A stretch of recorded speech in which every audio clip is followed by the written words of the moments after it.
Frankly, I am both surprised and disappointed by her decision to step down. Tonight, the latest on Jody Wilson-Raybould's resignation from Cabinet and how a Justice Committee is dealing with the politically volatile questions. They put in so many laws now that affect the traditional way of life. It's actually illegal to share anything or give anything away anymore. And we go to northern Alberta, where a Dene man and a Metis man are both being charged after sharing some fish. Good evening, I'm Dennis Ward. Jody Wilson-Raybould will not have to appear before the House's Standing Committee on Justice. She's been at the center of an unfolding scandal because of allegations the Prime Minister's office pressured her to intervene in a criminal case involving SNC-Lavalin. Conservative and NDP MPs proposed an investigation. They wanted Wilson-Raybould and senior advisors in the Prime Minister's office to testify before it. However, Liberal MP Randy Boissonnault and the Liberal majority passed a counter-motion where only 3 witnesses would appear before a closed-door committee next Tuesday.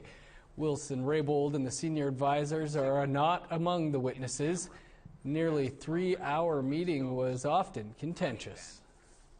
And I would hope that in the interest of getting to the bottom of this, that Liberal MPs would agree that it's important that the Prime Minister stop the cover-up and unleash the former Attorney General. And if you would think that there was a cover-up going on, we would have just shut this down at 3:10. Let's be serious, and Canadians know that. If there was some desire from our side to not shine a light on this, to not look at this, to not have 3 witnesses in good faith on the list today, we would have shut this down at 3:10. And so to say anything else is just to continue the memes and the social media bullying that you have coming to all our offices. If that's how you want to play this, then go ahead. I am disappointed, though. I thought we had a motion on the table that would allow us to hear from the principal people involved in this entire affair, and the Liberals voted against it while claiming that they weren't somehow. It's disappointing for Canadians who are trying to understand what's happened here. Some members of the government and longtime Liberals have been taking to social media to express their thanks to Jody Wilson-Raybould. For more, we're joined by St. Boniface, St. Vital Member of Parliament, Dan Vandel. Mr. Vandel, thanks for joining us. You were standing behind the Prime Minister in Winnipeg when he spoke about his surprise and disappointment with Jody Wilson-Raybould's resignation from Cabinet. What are your thoughts on what's been unfolding? Well, I share the Prime Minister's surprise and disappointment. Jody Wilson-Raybould was a fantastic Cabinet Minister, Justice Minister. She served with distinction. She was a role model. She still is a role model. So I was surprised and disappointment. I don't have the background information on what precipitated this, but I know that I know she was a very effective member of Cabinet. She was a cherished member of Indigenous Caucus, where she will continue to attend and to serve, and I think contribute towards reconciliation in our country. What's important, what's very important, is that the work we've been doing on boiled water advisories, on investing in education, on investing in housing continue, because reconciliation really is greater than a single person. It's reconciliation as a whole of government approach where every government department has to contribute, and I know she'll be a valued member of the team. You're a former chair of the Liberal Indigenous Caucus. There was a story on the weekend quoting anonymous sources saying Wilson-Raybould only attended one of those meetings. Is that the case? And what do you make of these anonymous attacks? I'm not sure about the attendance. I know she was there several times, but understanding she was at the time the Minister of Justice, and had a schedule that I'm sure was extremely busy dealing with all the issues that a Justice Minister has to deal with. So I know she was there more than one occasion. She was there. Perhaps not at every meeting, but she was a valued contributor, and she would also contribute on important Indigenous issues after, sometimes we would have meetings after supper when the House of Commons had finished sitting. So she was at several of those and was a valued contributor to Indigenous Caucus. And your take on the Ethics Commissioner looking into this all? Well, we'll see what happens. I think there's a lot that people don't know. We don't know what the details are, what precipitated the resignation, and I think it's important that a light is shone on this. Mr. Vandel, appreciate you taking some time for us here today. Wilson-Raybould's father had sharp words for the Prime Minister. Bill Wilson says the Liberals insulted not only his daughter, but Indigenous peoples. Originally, the Prime Minister kicked my daughter in the teeth and demoted her to an important portfolio, but one that has no power to make money, and really taken the voice of Aboriginal people out of the higher echelon power, and a woman as well. Well, the Prime Minister didn't have anything kind to say about Wilson-Raybould. She is getting support from others on the inside the cabinet. Defense Minister and now acting Veteran Affairs Minister Harjit Sajjan thanked her in a tweet for her work in the role. And Treasury Board President Jane Philpott tweeted, "You taught me so much, particularly about Indigenous history, rights and justice. I'm proud of the laws we worked on together, and I know you will continue to serve Canadians." We'd like to hear what you think. Here's how to continue the conversation. Send your emails to news@aptn.ca. Find us online at aptnnews.ca and on youtube.com/aptnnews. You can also follow us on Facebook, Twitter, and Instagram for the latest Indigenous headlines. A draft of the new federal legislation on First Nation, Inuit, and Métis child welfare has been shared with a select group. The bill is expected to be tabled any time now. On Tuesday at a press conference in Winnipeg with the Prime Minister, APTN asked one of the questions circulating around the bill, whether Indigenous communities will have jurisdiction over the way Child and Family Services will operate. The legislation we're moving forward with shortly on Child and Family Services is a historic piece of legislation on many levels. It, first of all, responds to an extraordinarily pressing need within Indigenous communities that young people need to be raised in their culture, in their language, in their communities. Far too many Indigenous children are taken from their communities and end up lost and losing their cultures. That is unacceptable, and that is why we sat down with Indigenous communities, Indigenous leadership, to actually create legislation that they have been integral in actually crafting. Well, there's another storm brewing in Ottawa, a wicked winter storm that closed schools and businesses across southern Ontario on Tuesday and is leading to more school closures and bus cancellations. Very good news. We are so happy. The best news in 2019. For the first time since the ice storm in 1998, all elementary and secondary schools in Ottawa were closed today. It's a similar scene in Quebec and the Maritimes, where hundreds of schools are closed. Winter storm warnings are in effect from eastern Ontario through to Nova Scotia, with between 15 and 40 centimeters of snow in the forecast. And in British Columbia, students in the Lower Mainland and the normally snow-free city of Victoria were enjoying a second snow day on Tuesday. Victoria pretty much shut down as it broke its record for snow in February. There's a bit more snow in the forecast for the West Coast, but the snowfall warnings have finally ended. A Métis man in Alberta is facing charges after accepting a fish from a First Nations man. That story more coming up after the weather.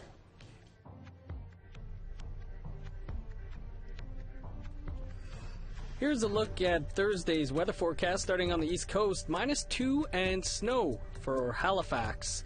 -10 for Happy Valley Goose Bay. A sunny -15 in Nain. -3 with snow for Montreal, sunny and 8 below for Saguenay. +1 with the rain-snow mix in Toronto, -4 and rain in Ottawa. -5 with the rain-snow mix for Thunder Bay, 10 below with snow in Sioux Lookout. Sunny skies and 18 below for Puckatawagan, -14 in God's Lake. 16 below and more snow for Winnipeg. -15 in Dauphin. Sunny skies across southern Saskatchewan, -23 in Saskatoon, 22 below in North Battleford, -19 in Uranium City. Welcome back. A Métis man in northern Alberta is facing charges for accepting fish from a First Nations man. That's because Alberta Fish and Wildlife say First Nations cannot share harvested food with anyone who isn't a family member. APTN's Tamara Pimentel visited the community of Fort Chipewyan to find out what residents think about those charges. Fort Chipewyan is one of Alberta's oldest settlements and is home to the Dene, Mikisew Cree, and Métis. The northern remote hamlet sits on the shores of Lake Athabasca, one of the community's main source for food. Here, fishing is a way of life, and sharing harvested food between First Nations and Métis, well, it's always been done. People enjoyed sharing with each other because at some point they'd run across you again and they'd share something with you, so there was always a continuous giving and taking. We help one another. Since I can remember, since I was a child, my grandfather did that, so as my parents did the same, and I did that since I was young. But the community of Fort Chip is on edge because Alberta Fish and Wildlife have laid charges against a Métis for accepting fish from a First Nations man. In March 2018, Lee Ladouceur, a Dene man from Fort Chip, gave Kenton Klein, who served as president of the Athabasca Métis Local, 22 whitefish and 20 bags of walleye. Ladouceur says he gifted the fish to Klein for helping him out, but Klein was caught with the fish and was charged with 8 counts under the Federal Fisheries Act and provincial fishery regulations for accepting the fish. According to Alberta Fish and Wildlife, fish caught under the authority of a treaty right are only able to be shared with family members of the individual who caught the fish and may not be gifted to any other persons who are not also an Indian. Dwayne Roth is Klein's lawyer and represents the Fort McKay Métis Nation. Kenton has been going up to Fort Chip for many, many years. He knows a lot of people in the community. You know, sharing of food between Aboriginal peoples is not that uncommon up here. Ladouceur is also facing charges for fishing without an Indian domestic fishing license. Both he and Klein cannot speak with media while their case is before the court, so we went to Fort Chipewyan to get reaction from residents. Raymond Ladouceur is a First Nations Métis elder and former commercial fisherman who lived in Fort Chip his whole life. It's shameful, you know, to try to charge the people, you know. I disagree with that. Let us live the way we lived. We never bother anybody. We help one another. What if I went up south, somewhere out in the city, and there's a white man that's hungry, they just have nothing for his family. I can't give him some fish to feed his family? That's totally wrong, you know. Robert Granjam is Cree. He has a net on Lake Athabasca, which he pulls regularly to feed his family and his dog team. They put in so many laws now that affect the traditional way of life. It's actually illegal to share anything or give anything away anymore. Like, that's not our law. Why is it that something by another nation is another group of people is infringed on somebody's way of life? That's really not fair. But Granjam also says there needs to be some boundaries when it comes to harvesting. We should not be allowed to kill 15 moose a year. You know, it's our right to do so, but we should not be allowed to, because we've evolved as a human species to take and take and take. We don't know when to stop. We've become a very greedy nation. Roth says in Alberta there has not been a case that has been successful in establishing Métis rights, whether that be for hunting and fishing or having a say in oil development activity.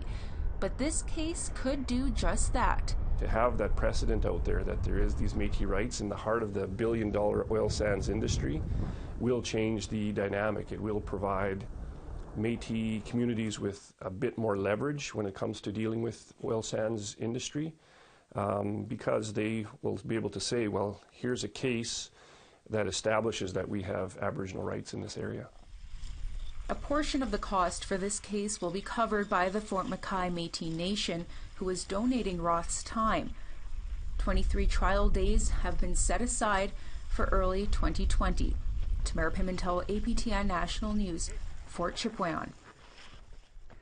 2 women from a Manitoba First Nation have been living in dangerous housing conditions for years, and they say they're getting no help from Chief and Council.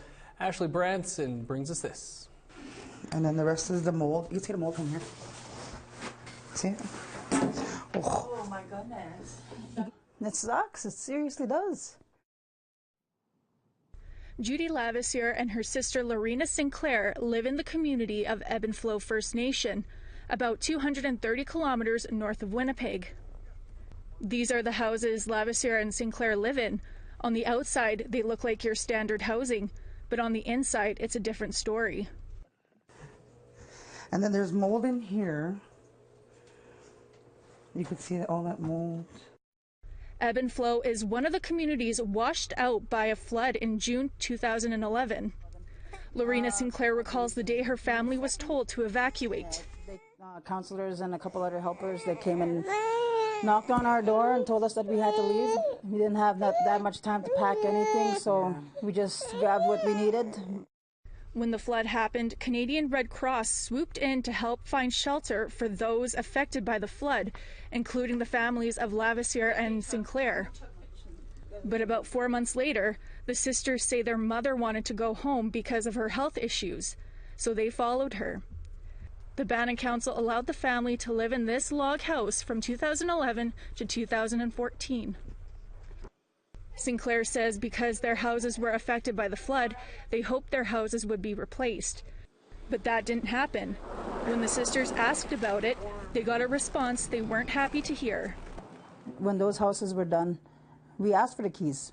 Oh, we don't have them. Go and ask this person. Oh, we don't have them. Sure enough, there were already families in our houses. And then we asked, well, are we going to get houses? Oh, no, you guys gave your houses away. APTN tried to contact the chief of Ebb and Flow First Nation, Wayne Desjarlais, to comment on this issue, but he didn't return any of our messages. With nowhere else to go, the sisters and their families returned to their damaged houses. So what's going on with the window here? Oh, it's cracked, so, well, when we got evacuated, they vandalized it, so the window was broken. So I just fixed it like that. Lavisier says while they were evacuated, people vandalized her vacant house, leaving her with busted windows and holes in the walls. I've always been asking and asking and asking, and no. They said they can't renovate condemned houses. That's the ban? That's the ban, yeah. Lorena's house is in the same yard as her sister's. Even though it may look like your average house, she says the walls are riddled with mold. How come you're getting emotional?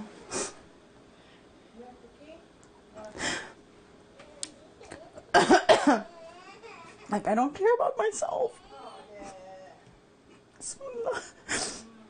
It's my kids that have to live in here. Like,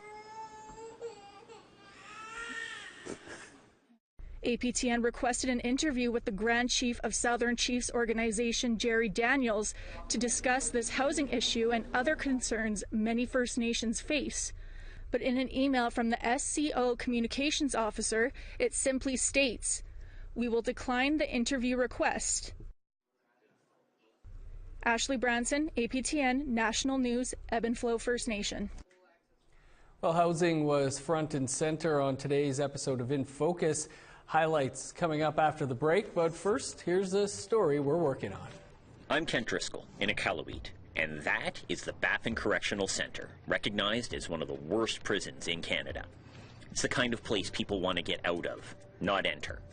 But one Iqaluit journalist has found himself barred from visiting any Nunavut prison after publishing articles about the inmates' complaints. And he's taking them to court to get back in. Why was Thomas Rohner kicked out of jail? That's coming soon on APTN National News.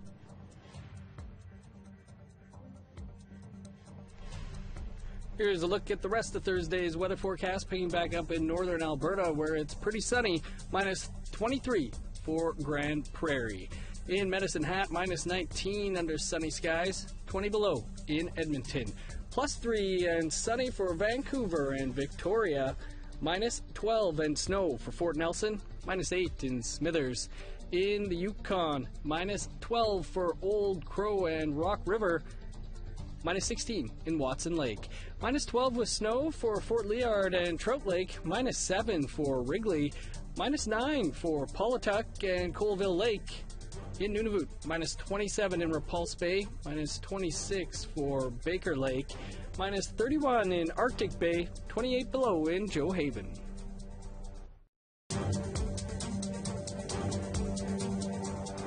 Welcome back. Housing conditions was the subject earlier today on In Focus.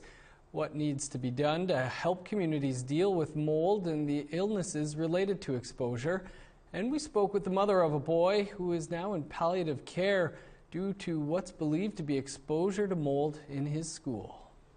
So we talked about it. The community decided to declare Jordan's Principle Declaration because it forces the government to act. They had 12 hours to respond. Up till now, all we've gotten from the minister is vague talk from, ministerial staff. They want to do something, they'll get back to us. We're 4 weeks into a state of emergency. It took the Jordan's Principle Declaration to actually light a fire and get them to start to send in medical teams. So now we need a medical assessment of the children.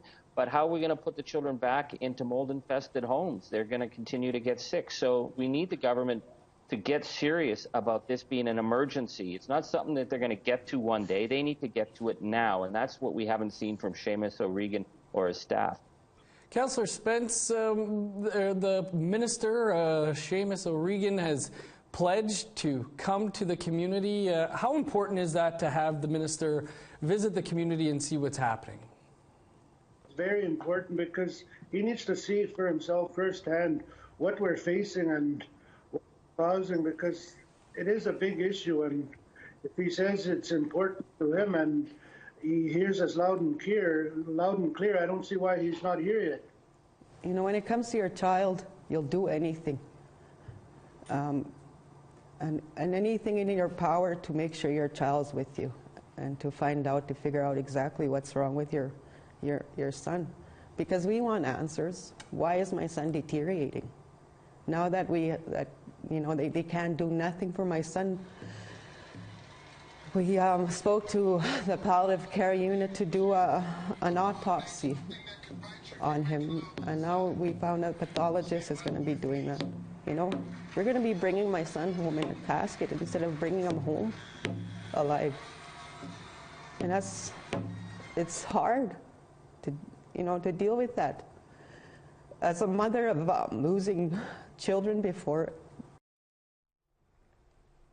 And you can watch the entire episode of today's In Focus by visiting our website, aptnnews.ca, or catch the replay tomorrow at 11 a.m. Eastern. That's your APTN National News for this Wednesday. For the latest headlines, download the APTN News app. I'm Dennis Ward. Have a great night. We'll see you back here tomorrow.